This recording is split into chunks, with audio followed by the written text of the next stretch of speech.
Good morning and welcome to the WTF Sunderland podcast. Less than 24 hours after the lads once again confirmed they are the Black Cats. They are the top dogs. Anton Deck, Jimmy Neal, that scruff off the overlap, Sam Fender, Cheryl Cole, Robson Green, Charlie Hunnam, Tim Healy, Matt Healy, Adam Collard, Jody Josh, and the whole lot of you. I hope your cornflakes taste like piss this morning and that your constipation is never ending. Today I am joined by three people of red and white persuasion who are in various states of happiness and hungoverness. First up to my left, it's Peter Oliver. Pete, how you doing, mate? You alright? I'm tip top. I'm absolutely walking on air, man. Been up since 4 in the morning for work, and I've been watching every single video that is available from anybody who's ever taken it ever. It's just this is what it's about, man, isn't it? You've got to enjoy it. Yes. Ian, you're just up. You alright? A little bit worse for wear, mate, but there's not going to be anything that wipes a smile off my face today. Plucked up the courage to actually go out and watch the match yesterday, and it was fucking lovely. The pub was singing. It was just fucking superb. I'm swearing a lot. I don't really care. Exactly. It's fucking class in it. So It's fine. It's fine. Didn't need worries. And I'm also joined by, I almost said Graham Falk there because Dave signed into my Zoom, so it says Graham Falk. I'm joined by Dave Lawrence. Dave, you alright? Not bad, mate. Yeah. What an introduction that is. Introducing yourself. I know. But unbelievable. Yeah, this is going to be delirious. This is going to be wild. There's going to be plenty of expletives, which we put on every disclaimer anyway. Yeah, exactly like Ian says, nothing is going to stop us from enjoying this. We just don't lose to them in the Premier League, do we? Imagine losing to a team that came up via the playoffs. It's embarrassing, isn't it? I think it's quite funny that I think it was 2 years ago today that Michael Beale got appointed, by the way. If anyone wants to know how far we came and how fast, like, there you go. There you go. Dave, have you, I mean, do you feel like you have time for us these days since you've been hanging out with John O'Shea in the Premier League? The Premier League? Yeah, just about. I can just about fit it into my busy schedule. Bit of a whirlwind week. Really enjoyed it. All that travelling to and from.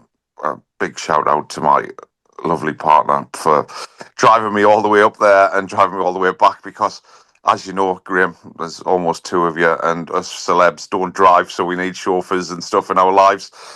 But yeah, fantastic. Had a good chat with Kieran Brady, John O'Shea, Frankie.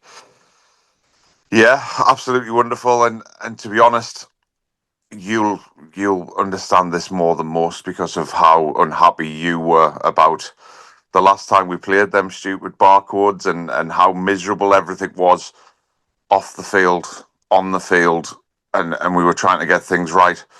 The club have certainly learned from their mistakes and they've definitely got things right. Stuff like standing in the tunnel before how black and intimidating it is, seeing the seats and like the Sunderland bit, seeing visitors on the board instead of the Excellent. name. It's pathetic. I sat and watched it with a previous friend of the show, the United fan who was shouting out that Saturday night that I was drunk when we were recording. People won't know who that is because I edited them all out. Fair enough. It's for the best. But ultimately, he was like, "That's pathetic. That's petting." Like actually getting angry by it, and I was like, "You have no idea how much satisfaction this gives me." Because at one point, a couple of seasons ago, they were decorating our own bar in black and white flags. So I'm here for it. I love it. And today, it's justified. Brilliant. Yeah, I fully agree. I feel like we'll get onto it and stuff with the tifo, but when we'll get further into it. But the long story short is, I really felt like I was one of the most vocal, angry people about that entire situation. They made up for a lot of it last night, and to top it off with a win was excellent. But Pete, I'll come back to you. Look, morning after, what did you make of the game as a spectacle? I heard a lot of people saying, "Oh, I didn't enjoy the game, like a quality." I thought it was a proper good derby, mate. Blood and Thunder, Aye. definitely. I don't enjoy a derby match at the best of time. I don't like them. I'm not somebody who gets up for the ruck or anything like that. I just want them. That's the match, the two matches that I just want over as soon as the week starts to them, because beforehand it's that whole thing. What everybody you kept hearing about. It's the one you don't want to lose. The desperation derby. That was the phrase I was looking for in my filing cabinet of my brain.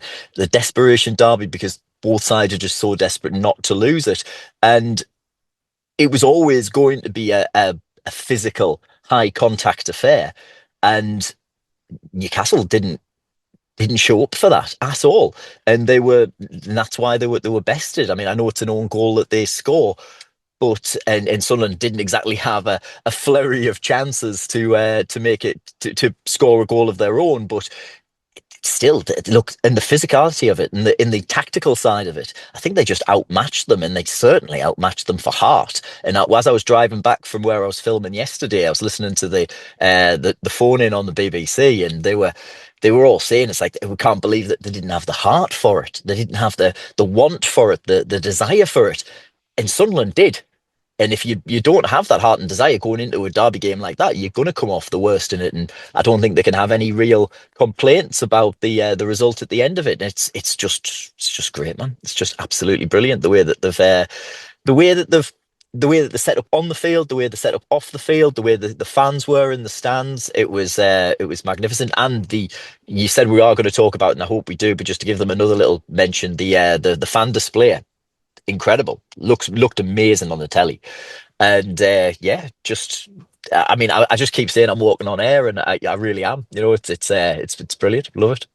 I feel like they're always like the thing is with the mags as well, and there'll be a few people have seen that Omid Dajali video when he was talking about the mags smashing up their own town. They always make it better. Like within 5 minutes of us beating them, you know for a fact it's going to be a video of someone, and there you go, throwing chairs at each other in a pub, and you just make it sweeter. But you're right with I don't want to talk about them too much, but like I watched the game back when I got in last night because well why wouldn't I? I got in about 8:30, and like the look on their faces, they were white with fear. Like they looked like they were crapping themselves, and I could feel that in the ground. And I felt it all week. Like people probably thought it was like a bravado and a false confidence, but like everyone in this group chat can back me up. I said all week. I've said since August we'll do them. I've said Yeah, I mean, since I'm going to August. take any recommendations for lottery numbers that you ever have, Graham, after that, because you were nailed on 100% that it was always going to be the victory. The only time I was on board with you, because I said I don't like the derby match and I just want it over and I want ideally the 3 points, but just get it done, get it finished, was after the Leverkusen game. Mm. And my dad was having a bit chat with him, and he said, oh, that they do have some good players in that team. They have some decent players in their side. We've got to be careful about this. And I was thinking, you look at the calmness that Regis has them set up with, and the way that they know the plan, even if things go against them, they know the plan, they know what they're supposed to do, and they can do it for 120 plus minutes. And you saw Newcastle against Leverkusen, and they're shouting, screaming, and bellowing, and it's panicked. And that was what I saw against them from them against Leverkusen, and that gave me the confidence to think, yeah, you're gonna get intimidated, and that's really what they were. They're not going to like that. I mean, there must be rage in the mags, and I don't care really, but they must be absolutely raging about it because they didn't have that desire and that want and that heart. I think when I like, but I mean, you know what it is, Pete. That wasn't even their biggest game of the week. Their biggest game of the week was earlier on. You know, their big games coming on Wednesday, Fulham at home. That game didn't count for them, so I'm sure they're absolutely fine sitting at home, not even worrying about it. Ian, look, I want to get straight to it. What is that lanky German knacker trying to do? What's he trying to do? What I compared it to, remember when Ian Dowie scored that own goal for West Ham, where he just like, I mean, watching me, and I'm not an analyst or anything like that, but if you watch, the defenders behind him are all facing bodies away from goal, and he's just obviously desperate to make a connection to do something, but he's running back towards his own goal. His body shape's all wrong, and it's fucking hilarious, to be fair. It's the one time we actually put the ball in the box, because if you remember the end of the first half, we just had the ball, opportunities to put it in, but we're just like passing it around, and you could see people in the box going, throwing their hands up like, come on, get the ball in the box. It's not a set piece, but it's as close as you're going to get in play to have them to deal with something. We made it a little bit easy for them in the first half, but it was just really, really fucking funny, to be fair. Who put the ball in the Geordie's net? Nicky Woltemade. That's who. I mean, another thing as well, Ian, is like I was talking to my mate this morning. We've all got the one sensible mag, right? There's all one, and I've got one that's sensible-ish. I mean, he's not sensible from the sheer fact he supported them, which is always a choice. But he was like, oh, I don't think that maybe happens if Dan Burn's on the pitch. So let's just get on to it. Dan Burn, big Dan Burn, the local lad, the big Geordie lad. Looked like he was struggling a bit at the end there, didn't he, Ian? He didn't look very well. He looks a bit poorly, didn't he? He did. I mean, it's a 50-50 tackle, and Nordi's trying to pull out when he realises he's not going to get there. And It's never a yellow card, by the way. I mean, he was late, but it Was was it was funny, so it doesn't really matter. Yeah, I mean, he showed concern straight away, which I wouldn't have. I would have just looked at him, given it the league cut him all over Jack Colback, and just stood up and just looked at him like, yeah. I thought that, by the way. I thought that straight away. I was like, why do we always get their like local mag? Like, why do they always have to like traipse off injured? But like, there was discussion about that. Like at the time I seen it, because it was up like not the opposite end of the pitch, but where it was far enough away from me where I was like, oh, hang on, is he like caught him somewhere? Because the way he went down. But surely he's got a couple of smashed ribs there. I mean, four fingers, yeah, definitely less ribs.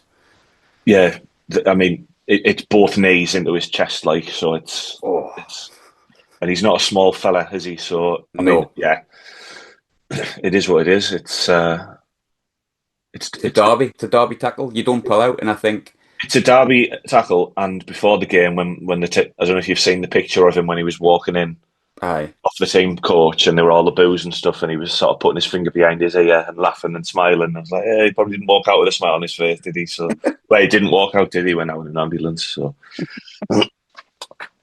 I'm awaiting confirmation, but I think it was his stump that he put behind his ear, not his actual full finger.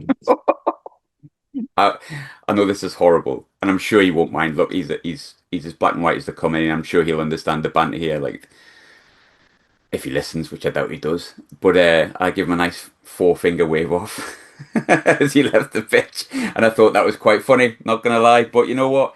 He would give it. I'm sure he can fucking take it. So it is what it is. Dave, I'll come on to you with this one. I think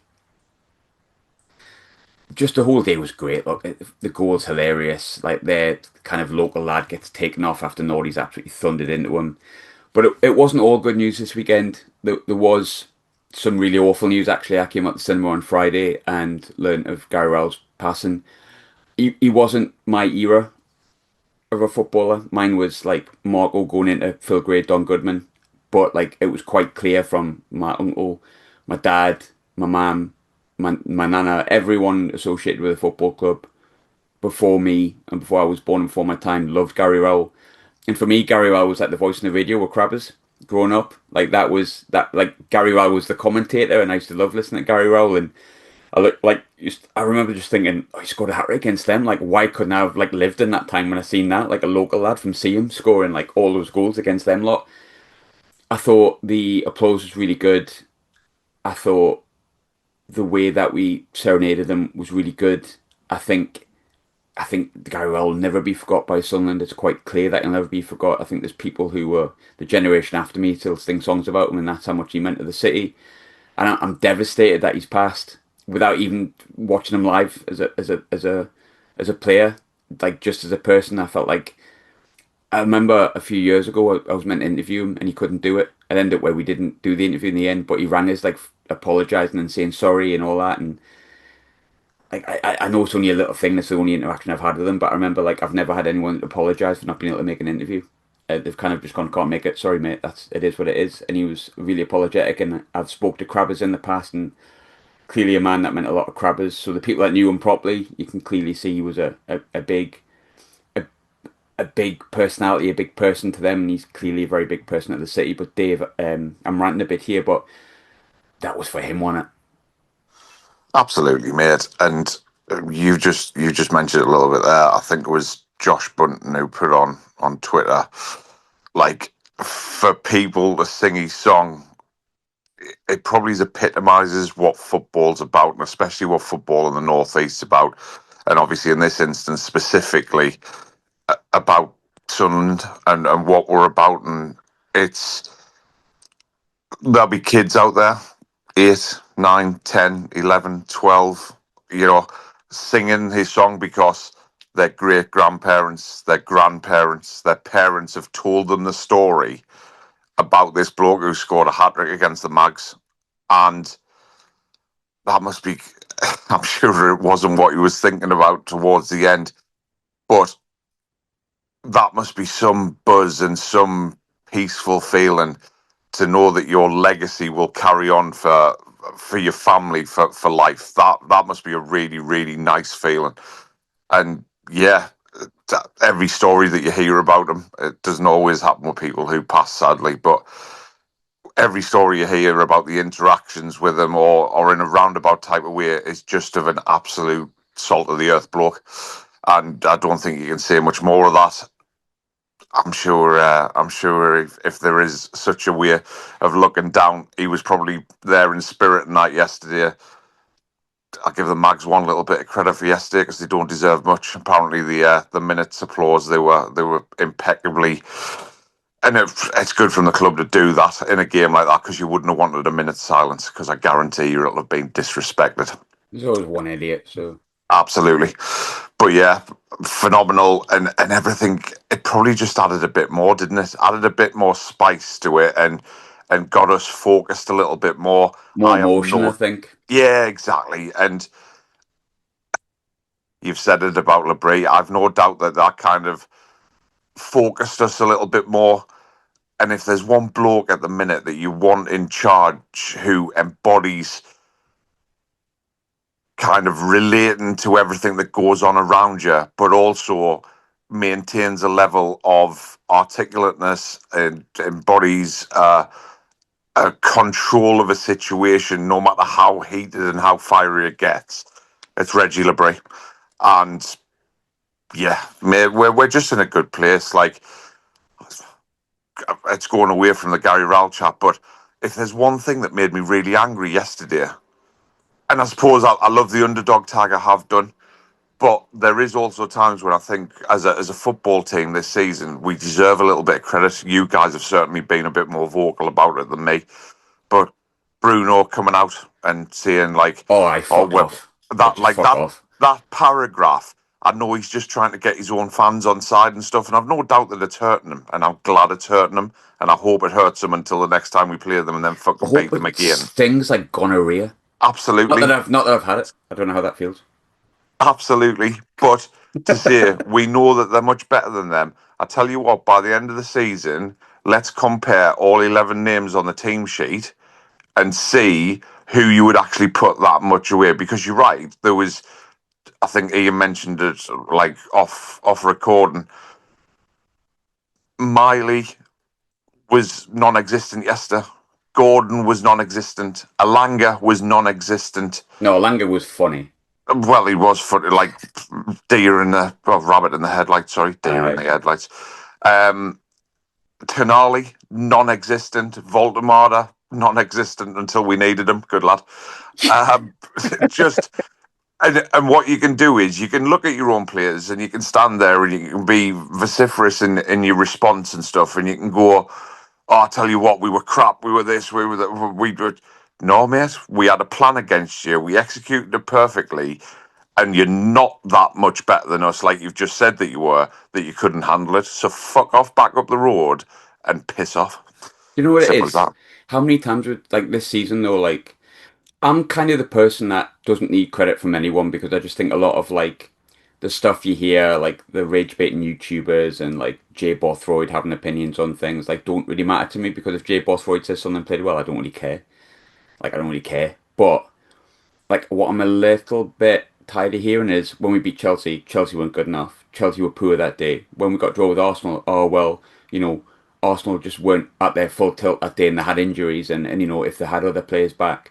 Beat Newcastle and they're so much better than us, even though the league table says they're not and the result against them says we're not. And it might do at the end of the season. I don't know. But at the moment in time, when you're speaking about it, I feel like everyone's telling us how much worse they were and how much like we're not very good and how our bubble's going to burst. There's a paragraph in Sky Sports predictions where it says our bubble's going to burst and that our the Opta computer says we're the 19th best side in the league and we should be just above Wolves. The league isn't played on the Opta computer. Like it doesn't matter. Like, at the end of the day, whether you like it or not, we deserve a little bit of credit, but I'm quite comfortable with everyone continuing to write us off because we continue to answer it. And there's a massive thing here that's a listener question here, Dave, and I'm going to use this for you. I want to jump back to Pete there, but I'm going to go with you on this one. It's a listener question. We'll chuck them in as they come and then do a few at the end. But one of the listeners' questions is every time we've lost this season, we've responded with a win. Like we've talked about response since the Alex Neil days. We've like this has not been a thing that's happened this season. And one of the questions I want to give to Pete is about Xhaka talking about the players that came from the Championship and League One in Luke O'Nine's case, and Trey Human in his case as well. But there's a nucleus of players and there's a set of players that when we have a setback, we make sure that there's definitely a comeback every time. And I feel like it's a thing that's been building over the past 5 years where, like, write us off if you want, but it would be the wrong idea. The way these players have responded for the last 5 years has been outstanding, and it continues to happen. And that, if there's anything that tells you how good of a place Sunderland's in, Dave, that's it, isn't it? Absolutely. You couldn't be any more right. We noticed. I always like dropping in Simon Grayson and how much he helped the club just with that juggernaut comment. It's just Juggernaut Football Club. Once this juggernaut turns round, it'll be hard to stop. I believe that can get this Juggernaut turned round. I don't believe he could turn the juggernaut round, but I do believe that he was right. And once it gets a bit of momentum, it can be scary. Jam Sani does that impression better than me, by the way. And yeah, just write it off at your peril. And we keep finding another level. This is kind of what we'd said on the last review show about the sentiment and the likes of Riggy, the likes of O'Nine, the likes of Pato, who they have the personality, they might not have the footballing ability. In Riggs' case, yet. In Pato's case, yet. They might get there. They have every chance of getting there. Riggy will. Yeah, I think so as well. But the sentiment as well and truly, as well as the attitude and the bounce back ability that we have within the squad, the sentiment's now gone because we've got such a level of... That's two Ian Dowie quotes in one podcast. That was his quote originally, the bounce back ability. Tremendous. Thankfully, none of us look like him, but I've never seen a man look more like a penis in my life. Sorry, Ian. Not sorry. But to get that momentum to... Listen, the one that the Mags were focusing on, because he's the only one you could pick on because he was the only one who was going to play yesterday. Ballard, we'll put him back in these players. Just so happens that when you surround him by really, really, really good footballers, he will improve that much that he can't be dropped. He can't be dropped. We were worried about his injuries and stuff, and touch wood at the minute, everything's going swimmingly, and he has been fantastic, embodying everything that we need. And he's been there for a good couple of seasons and came through. So it does prove that you can get better and put them in their place. I've no doubt myself that Rig will be that guy. But the sentiment's out the window that Labrie, obviously at the minute, hasn't got the faith in him to throw him into that cauldron yesterday. That means that he's looking after the football club the way that he should be. If he doesn't think he's ready for that, he ain't going to throw him in it. He's probably now going to have a few doubts over Luke O'Nine in certain games because he's probably going to be worried that he loses his head a little bit. It's probably just as well for us that he was suspended yesterday because that kind of hostile environment probably doesn't play to Luke's strengths, bless him. But yeah, it's brilliant to see, and I genuinely think that there's the next level of player that we get. It's all about a personality. They have to be very good footballers, but if they're very good footballers with the wrong attitude, I don't think they'll be playing at the Stadium of Light, or certainly not for us anyway. I wanted to talk about attitude and leadership. I don't know whether you've seen this, Pete, yesterday, but Xhaka said that he let Luke O'Nine take the team talk, he pulled away and let Luke O'Nien take the team talk because he said he understood. It was something along the lines of like he understands what this fixture's meant and he was there like last time sort of thing. And he talked about but in the post-match interview, he talked about Ballard and he was like, we knew how much this hurt these lads that were here, and we knew that we had to like show up. And he talked about us needing more respect. I don't want to take that credit away from O'Nien because obviously I think O'Nien's for me he's a club legend, and I know we've said that before and we said that in the past. Whether he continues to play after this and makes a mark in the Premier League, I'd never doubt him, but you never know. But one thing I want to say about we were talking about it in the car last night. I went out on the match with my mate John. We did record live yesterday, but the delirium we just lost everyone, so we couldn't record live. But he was on the podcast yesterday and he said we'd win, and he was right. Didn't guess the Woltemade scorer, but there you go. But we were discussing it in the car yesterday. We've all had like a boss or a supervisor or whatever that you just work your knackers off for. The few and far between with me, right? Like I'll openly admit my boss at the minute I do out for him because he's a good leader. But there's something with Xhaka in the way that he speaks, like him even speaking before the game on the one that did the whole montage thing before the players came out on the new scoreboard, and he's like tapping the mic and giving like an address beforehand. That should be cheesy and corny as anything, but it's almost like a stud to attention. Like I feel like Xhaka, the way that he speaks, the way that he presents himself, the way that he represents our football club, for a man who's played 15 games, if he told me, right, you're going on the front line, you're going to get grenades pelted at your head, and there's probably going to be a bomb exploding in front of you, you're probably not going to make this, mate. I'd be like, what's my position? There's something to be said about his leadership. He's been so transformative, Pete. People talking about signings of the season. I seen a tweet the other day that went, forget signings of the season. He's the most transformative signing for a football club. And people talking about him getting yellow and red cards. That man was the most composed man on the pitch. What a fucking leader. What a footballer. What a man. I'd give up my life for him. I would. Yeah, look, I said to one of the group chats that we have that if I ever had to move a body, the only person I ever want to see turn up at my door to help is Granit Xhaka, because I've never seen anybody just sweat and exude and embody, don't worry, I've got this as a vibe. And he really does. And it comes across off the field. You're right, that could come across as really cheesy, that whole type of address thing. It could have vibes of like, getting a Maori warrior to come and do a haka to, I can't remember which club that was. I can't even remember which manager it is now, but one of the ones we've come up against in the past where they get these daft little things going on. But when Xhaka does it, I've never seen him do anything that he doesn't believe he can do. And also, you seem to get the impression that he doesn't ask from anybody anything he doesn't believe that they can't do. And I think ultimately that's very good leadership, that if you're doing that, you're understanding who you have as a team. And I think if you go back to the article that Copley wrote a little while ago in the Echo, talking about how he knows every youth player by name, that it's not, oh, we're the first team, we sit at this table, you're in the reserves, you sit there, you're in the under 15s, you go right over in that corner. If you're playing at Sunderland Football Club, you're a Sunderland footballer. And Sunderland Association Football Club, Graham. I do correct myself every time now. But if you're playing at Sunderland Association Football Club and you are a Sunderland player, it doesn't matter how old you are, you put on the same red and white stripes, you're playing for the same club. These things, and we always knew Granit Xhaka was a good footballer. That's by the by. He's very good at what he does. Great at what he does. Strikes the ball beautifully. Sees a great pass.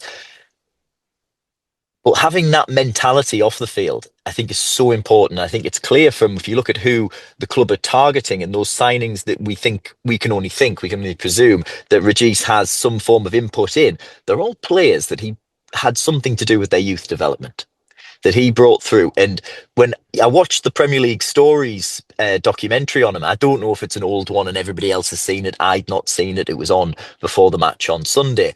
And they were talking about players that have played for him, were talking about how he is as a coach and everything like that, and how he gets into that mentality of the player and makes you really want to play for him.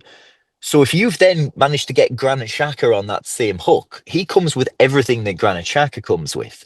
He must be an enormous figure to have around, an incredible figure to have around, is ultimately the number two, the second in command, and certainly the leader on the field. And yeah, we're now seeing him being talked about as the signing of the season, not just for Sunderland, but for the whole of the league. And it's right what you're saying about it being transformative. The mentality he brings with him, second to none. I don't think there's.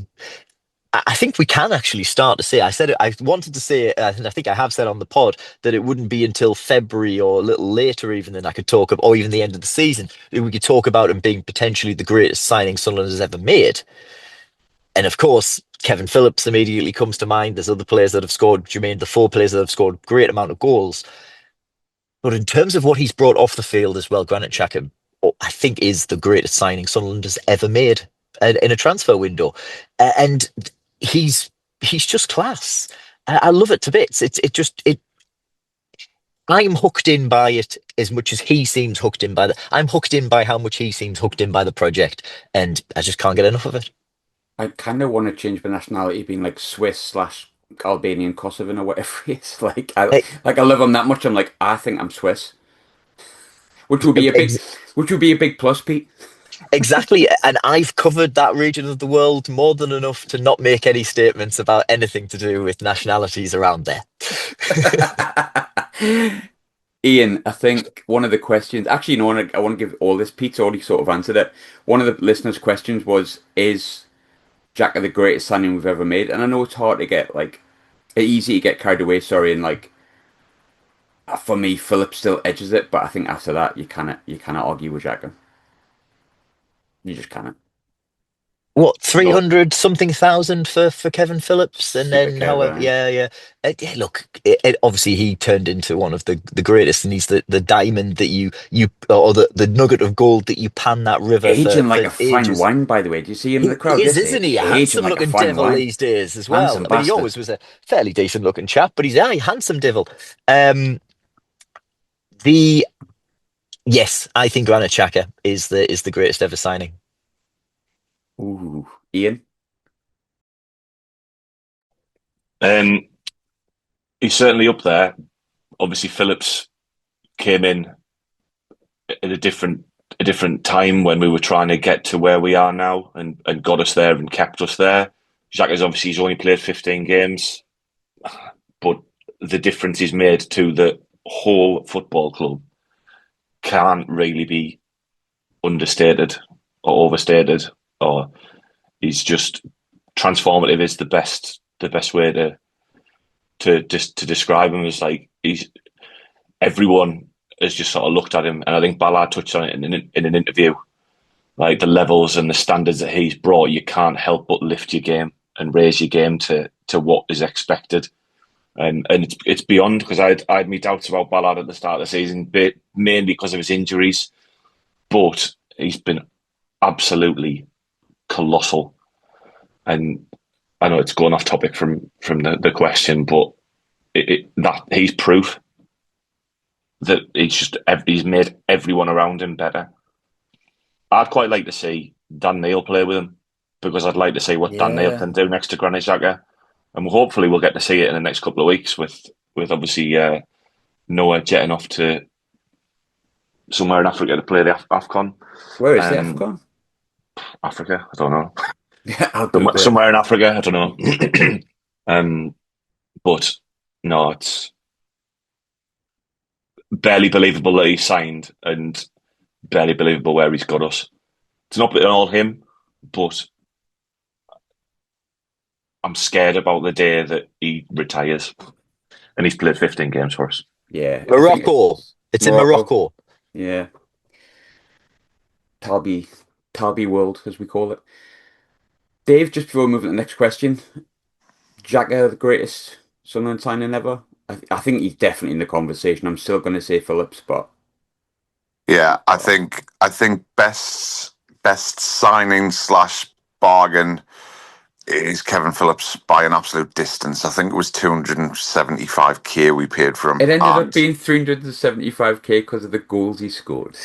That's fair enough. So initial outlay, yeah, absolutely phenomenal. I'm gonna put it out there that, and bearing in mind that some of my favourite players and one of my favourite players of all time at Sunderland, going back into the archives and reading about them more than seeing footage of them. So within those top 5 footballers for the football club ever would be a Len Shackleton, would be a Raish Carter, would be a Charlie Hurley. I'm going to say Granit Xhaka is in the top 5 footballers, ability-wise, that's ever played at Sunderland, ever. And I'm sure that comment is contentious, and there's going to be plenty of people start a conversation about it, and that's absolutely fine. I don't think it is, mate. I don't think it is. I don't. I really don't. I think unless he has a catastrophic fall from grace from here on in, or gets injured. Oh God, please don't get injured, or something like that. I don't think it is, mate. I don't think it can be. I think we paid 4 million more for him than we did for Didier and Dong, and we're talking like inflation, like what, 10 years later. Like the man is when he gets the ball, like. I've sometimes watched a footballer pick up the ball in like that defensive midfield area, and as a Sunderland fan, you sort of panic because you go, "Oh God, if he drops this, like they're through." Whenever he gets it, I go, "Yeah, he's fine." He almost challenges you. He almost, as an opposition player, he almost says, "Go on, then take the ball off us. I dare you. I dare you to take the ball off us." And that actually starts so many moves through the lines, and I just never feel like he's going to lose the ball. There has been the odd time he's had a little shaky time, but then he gets this glare. He's the most composed, aggressive footballer I've ever seen. I Yeah, absolutely love him. I think he's just class personified. Pete mentioned the word class. He is classy, phenomenal. I haven't got enough superlatives for him. I think he's literally one of the best 5 footballers that's ever played at Sunderland throughout our entire history. he's the greatest midfielder I've ever seen play for Sunderland. And like, look, Kevin Ball will always be my favourite because it's Bally, but he's the greatest midfielder we've ever seen at Sunderland. I'd love to get some like quotes and comments like off camera, just in a like off Bally. I'd love to know what a Aye. Bally, what a McCann. I'd love to know all their lot. Like, do us a favour, Bally. Just give me 5 words on Granit Xhaka. Not a sentence. Just give me 5 words. I'd love to know the words that he used. I think it'd be class. And Kevin Ball will always be our captain, by the way, just to let everyone aware of that. I know we love Granit, we've just had a massive 10-minute love in, but Kevin Ball is the captain and always will be. Our Bally will kill him. I mean, Granit, don't get above your station, mate. There's only one Kevin Ball. Bally will absolutely knock you if he needs to. All right, fella? I wanted to, we normally come to it earlier in the show, and I wanted to like pick out a player. Like, I think everyone had a good game. I don't think there's anyone, Alderete dodgy first half, but then came back into a composed. Loved his celebration when he tried to jump on Xhaka's back and Xhaka moved at the wrong time and he sort of almost fell over. It was quite funny.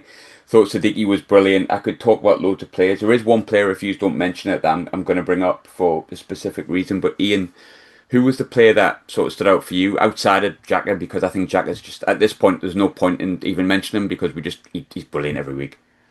Nordi McYellow was Nordi. absolutely superb. He got a booking, obviously, like with half an hour in, and I was a bit worried for the last half an hour because obviously they brought on a couple of new wingers, and both of our fullbacks were on yellow cards. But he just got it, and you could just tell from him mocking the celebration of giving away a throw in to when Lewis Hall went down expecting a free kick, and he just sort of flicked his hands up as if to go, "Come on, get up, get on with it. There's nothing there." I just thought he was brilliant. There was a couple of times in the first half where it was like 1-on-1 with Gordon, and he sort of sat off, and then Gordon does that stop-start thing where he'll sort of slow the player down and then go for a burst of pace, and every time he slowed down, he just got hit, lost the ball, and then it was just immense, superb. I had my reservations about him coming away from centre half because he was so good there, but it might be his right back might be his position, which it hurts us a little bit because I love Trey Hume. Yeah. But if Trey's going to learn from anyone, that's the right way to do it. I don't know if my favourite thing to do, people I've often said Wise Men Say is my favourite podcast, but the one thing I watch religiously every week is Geraldine and Steve. I love Geraldine and Steve, and I'm gonna put this out here that I love Geraldine and Steve, right? And I don't know, and I got in yesterday, watched the match in full, and I went, right, Geraldine and Steve before bed. Let's put Geraldine and Steve on. I don't know whether you've noticed it. You know when Anthony Gordon runs the ball out and he's like running, knocks the ball past him, but ends up just knocking the ball out? Nordi's laughing at him. If anyone hasn't seen it, I implore you to watch it anyway because it's a great little YouTube series, proper Sunderland YouTube series, like unfiltered, and that's what I like about it. But he's laughing his head off at Anthony Gordon, and you can't see it anywhere else apart from that video because the angle he's sitting, and it's just brilliant, just really good. But there's one player I want to bring up, and I don't think he'll get the plaudits. I don't think he's had the plaudits he deserves all season, and maybe the reason we brought him in wasn't on show yesterday massively, apart from a couple of times.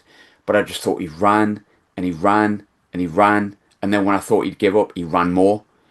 And I just think I love him because he's got the things I thought he'd bring to the football club, but he's also got this enormous heart and understanding of what the football club is. And I think Enzo Lefebvre just deserves so much credit. He just ran his absolute knackers off yesterday. He was consistently pressing for the 98, 99 minutes that it was. He never stopped. He put tackles in. He won so many headers.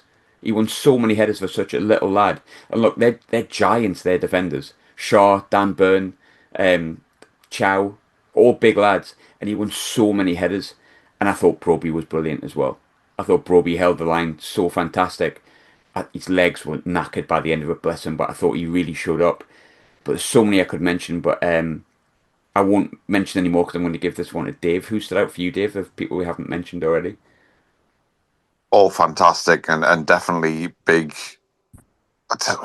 I'll have to mention it as well. Referee was shocking. Like, Thiago could have been sent off 3 times. There was a couple of cynical challenges on the edge of the D. I thought he was good.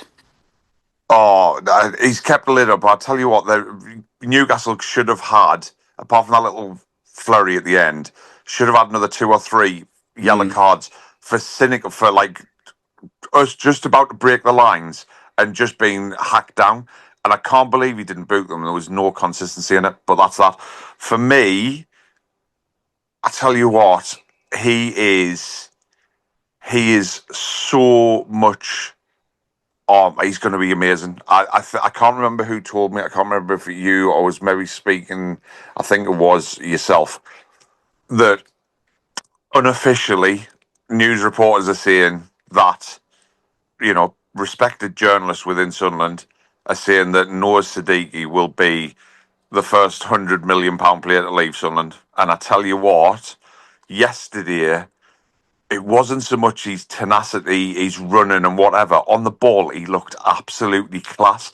Didn't quite come off for him, but his ball carrying skills, I thought he was absolutely phenomenal yesterday. I've no doubt his distance covered will have been stupid like it normally is. He is, at the age of 20, some footballer. We're unfortunately going to miss him at AFCON because it gives someone else a chance, and I've no doubt that they're chomping at the bit to get their goal. But I thought he was absolutely brilliant yesterday, bearing in mind the type of game it was, that we didn't really create much, no team created much. But the way he handled the occasion, if I'm not mistaken, him and Xhaka both didn't get yellow carded again, did they? They were both all right. So I thought Siddiqui was class, but you could mention, I loved the way that Broby played yesterday. I said it at the time when we signed him. I said it at the time, Broby, he's going to be like our Emil Heskey of yesteryear, and I think yesterday proved that. All his stuff, his attitude, I love him, and he fully deserved that first start and justified the fact he got his first start. So, yeah, special mention to him. But I don't think anyone let us down yesterday. But Noah Siddiqui, I love watching him. I think he is. I think he could be on a par with.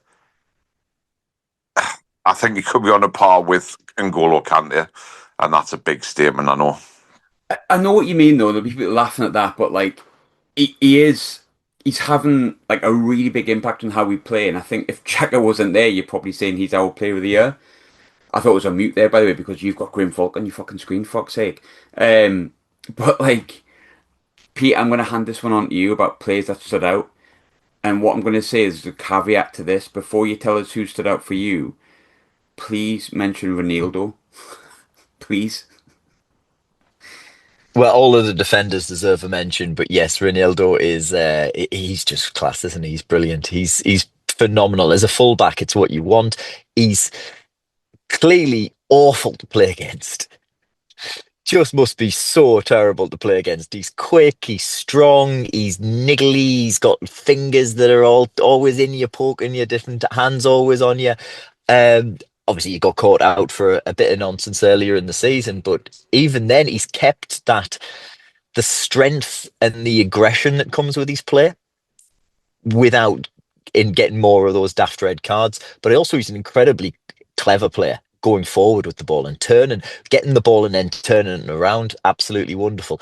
So there's Ronaldo mentioned. He wasn't top of my list for who I wanted to talk about because I wanted to mention Dan Ballard because I always want to that's mention Dan Ballard. yeah, exactly. But I just think there's a great, I love a redemption story, and there is a one there with Ballard because the last time against the Mags in the FA Cup game that we do not speak about, he wasn't good. He wasn't the Dan Ballard he's become. He was a different player. And it was a chance for him to really set it right. And that's what he's been doing every week in the Premier League this season. And I think we're talking about midfield players benefiting from playing alongside the likes of Granit Xhaka, but I do think certainly in terms of how he carries the ball and he passes the ball out, the development we've seen from Dan Ballard has been exceptional, and long may he stay injury free, and we see more and more of this because you can't. Who was it that said you can't go out and buy? Was it Gisoli who said you can't go out and buy your Dan Ballard? You definitely can't. There isn't another Dan Ballard out there. Get him playing for England. Yeah. There we go. I agree with Dan Ballard though, mate. He's really stepped up, and I think Ian pointed on it before about Xhaka like making other players lift the game, and yeah, like Ballard's definitely been there, but that like I don't want to give all that credit to anyone else. That credit goes to Dan Ballard. He's the one that's made the performances, and I just think I said the other day on a podcast, and I said last night in the car coming back, Dan Ballard's going to be someone we speak about in 20 years' time and go, oh, do you remember Dan Ballard? Remember how classy he was? He's. I know he's born in the south and he plays Northern Ireland, but he's like Sunderland with it. His mentality's Sunderland. Throw yourself in front of everything, head everything. If they score, they're going to have to like be really good to do it. And I think seeing teams every week now putting 3 men on him because they're so panicked about how good he is in the air is just brilliant. And can I just point out, do you remember when everyone was having a go at Ballard because we said how well he played against Germany and everyone's like, well, Voltemade scored. Good things come to those who wait. Good things come to those who wait. Ian, I've got a couple more because I want to. I'll be honest, I want to go and have another drink. I'm off the day, so I kind of want to go and have a. I've got 9 wines because Ashley signed up at that wine 28 or something. I forgot to like sign out, so there's 9 wines sitting in me little pub outside. But we've talked about the tifos before. I thought the one before Coventry was amazing. I thought the Lamp and Worm was class. I loved the Lamp and Worm one. I really, really liked that one.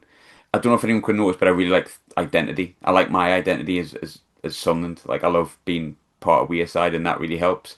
So I love stuff like that. But I thought the one yesterday knocked it out of the park. I think it's the best one you could get. I thought mix that with the photo at the end, mix that with the visitors on the screen. We talked about it at the start of the podcast, Ian, but really angry at what happened in the FA Cup game, and I won't go into it. I think yesterday, I was going to say made up for it a lot. I now know my owners of the football club and the people who are involved in it understand what that means.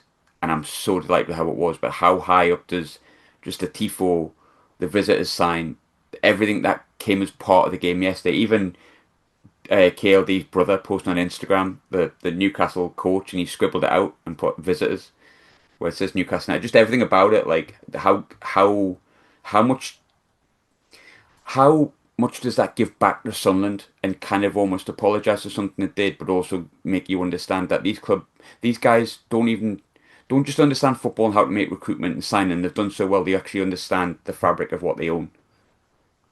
Yeah, I think that's the big thing is they understand now. It obviously there was a bit of backlash last year after the cup game and during the cup game, and it put a really, really bad taste in a lot of people's mouths, mine included. But they've done everything they can. He obviously he gets it, which means something different in this part of the world in the northeast. Getting it when it comes to your football clubs, it just means more than if it's somewhere down south. And I'm not from down south. I don't care if they think I'm wrong because they are. But the Tifo was superb. The result had to go our way for it to be superb, though, because we would have had a lot of egg on our faces if it didn't. There was a lot of pettiness that we went through, which is I've got all the time in the world for. To be fair, I think it's brilliant. But the result makes everything better. It all looked good, but until the game was over, we couldn't really take the piss a bit about it. But it was shithousery, and it was class.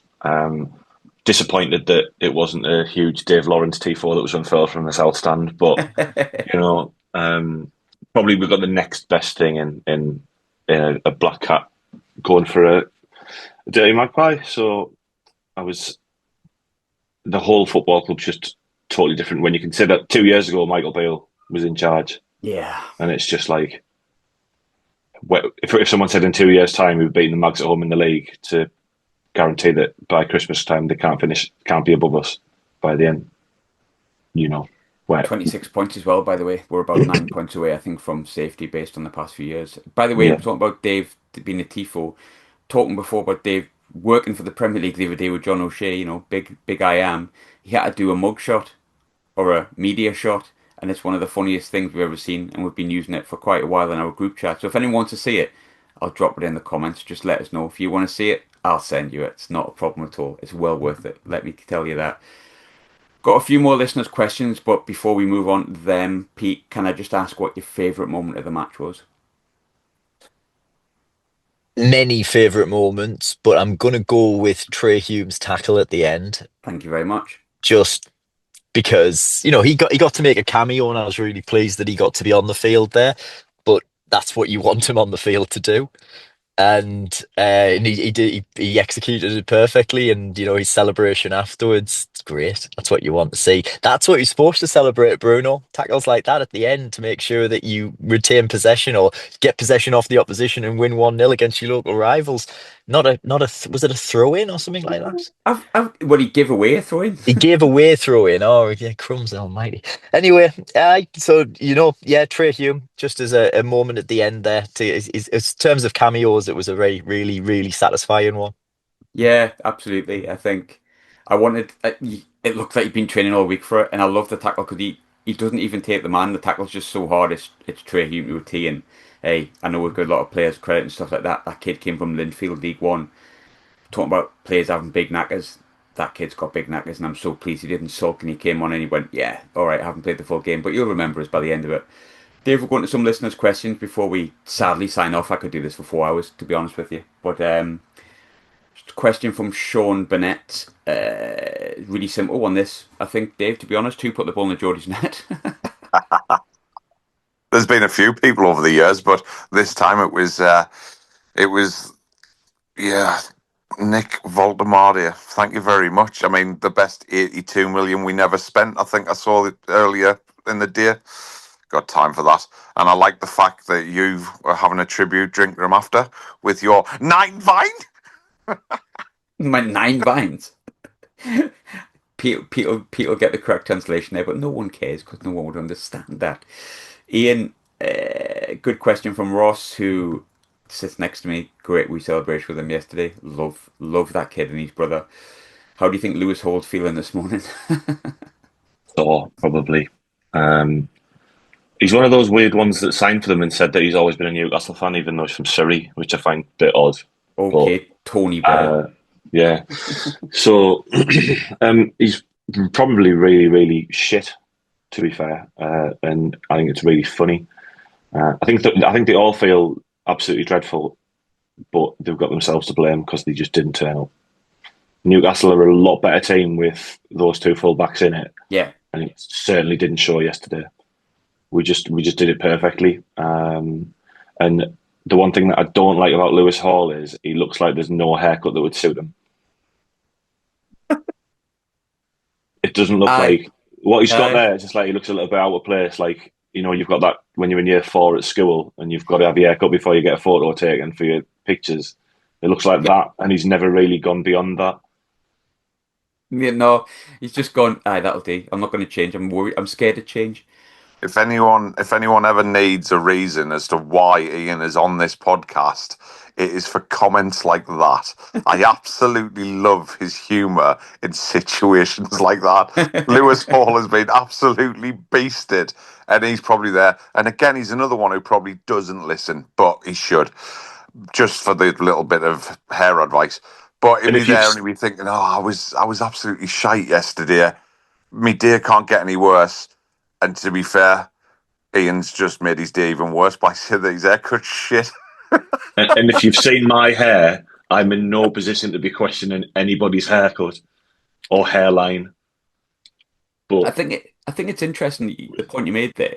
I'm trying to go back serious here. I don't really want to, if I'm honest. I just want to laugh for ages. I want to do like a 90-minute laughing podcast. But Newcastle aren't a bad team. And I know that people want us to come on here and say the shite and all that. No, I've tweeted it because it's a good laugh, in it. But I'm a serious football journalist at times. And Newcastle aren't a bad side. I think they've got two of the best midfielders in the Premier League in Bruno and Tonali. I don't really get the love in with Joe Linton. I don't really understand that.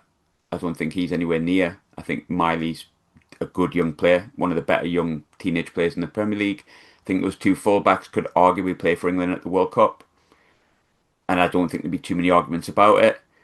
Their goalkeeper's shocking, he's absolutely shocking. Both of them are absolutely woeful. Shaw's probably on the wrong end of the 30s. I think Dan Burns played for England. He could play at the World Cup for England. I doubt it, but he could. He could be in the squad quite comfortably, quite feasibly. That Chow's had a really good season for them so far. They've correctly spoke highly about him and how well he's played. Anthony Gordon, nah, not been that great recently. Harvey Barnes had a good season. He's come on. They're not a bad team, and they'll tell you again and again and again how great they are, and all of a sudden they're not that good. They lost yesterday because they lost the battle because we wanted it more, and we were the better team, and we're above them because we've had a better season. And that tells you how far Sunderland have come. We've beat a team that spent £1 billion on their squad, and that's Chelsea. We got a draw, deservedly so, against the best team in the league, in my opinion, in Arsenal. Okay, Man City done us. That's all right. That's going to happen. We're meant to lose games in the Premier League. It's going to happen. It has happened. It will happen. It'll happen again. And we played a Newcastle team that's had £500 million spent on them. And look, they might beat us in the next game. There's no reason why they wouldn't. But if you can at this point look at Sunderland's side and say, you know what, actually they are good, then I don't know at what point you can. We've beaten loads of good teams this season, and I'll include Newcastle in one of that. I might hate them, but I'm not an idiot to where I'm going to say they're a bad football team, because that diminishes our achievement yesterday in beating them. We're unbeaten at home going into Christmas, and I think anyone would have took that. Add in the performances away from home. We're all panicked about December. If we can avoid defeats against Brighton and Leeds, we've only lost one game in December, and we were all panicked about it because now, obviously, Man City at home's in January, so we can't class that as a tough December. But I'm just really proud of them. I'm really proud of them. Like, it's so nice to be a Sunderland fan. I get so excited going to the game. I had no nerves yesterday, and everyone that knows me can back me. I said from day dot we would do them. I always knew it was in my bones, and that's because of the belief I have in the club. But there's one man that heralds all of it, and we haven't mentioned him throughout the podcast, Pete. And I'm going to give you a final word on this. There's one man that we haven't spoke about, and there's one man that deserves to be spoken about endlessly.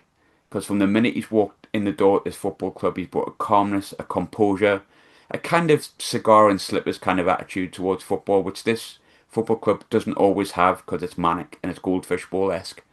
But what a manager we've got, what a coach and what a man we've got in Regis Lebris, who never gets too high, he never gets too low.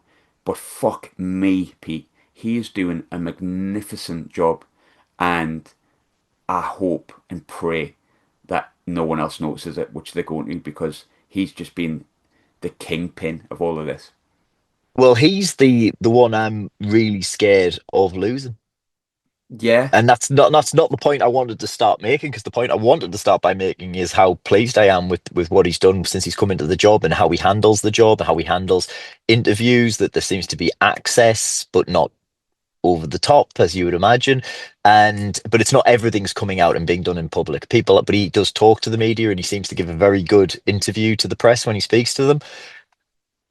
I love his tactics. I think we've all had problems with the substitutions in the past. I think he has sorted that out, and seems to have, with the group that he has, clearly there are players they want to add to it, but he feels confident that he can play the type of football that he wants to play using the players that he's got. And that must be a great position from him to be in. Also, to then be at a club that has the support and the fan base like we have. It must be an incredible place for him to do that job. But of course, then he has to do the job. And he's been delivering. And we've said before about the faith that we have in Regis and in the recruiting team and in everything behind the coaching staff. That doesn't come easy. But when it's there, it's a brilliant place to be. Just having that faith in a coach that if something's not going right, do you know what? He's proved us right in the past. I believe, and he's going to get it right this time. We were beaten by Man City comfortably, but we weren't outclassed by Man City. We were very well outplayed, clearly outplayed to be beaten 3-0. But it wasn't an embarrassing 3-0 defeat. We've seen plenty of those over the years.